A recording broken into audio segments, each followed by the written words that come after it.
এই যে আমার পিকু সোনাদের খাবার চলে এলো। আমার সোনা পাখিগুলোর খাবার শেষ হয়ে গেছিলো দুদিন আগে, আজকে এলো।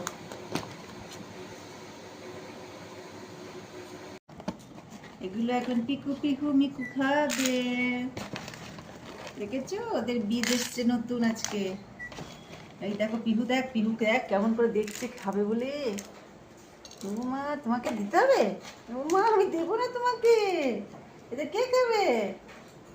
ওই ওই ওই ওই ওই, না না না না না না, খাও খাও খাও, ওই বড়টাই নেবে দেয়। আই শোনা খা, আর সোনা পাখিগুলো খাবে বেশি করে। এই যে এবার এদের দেবো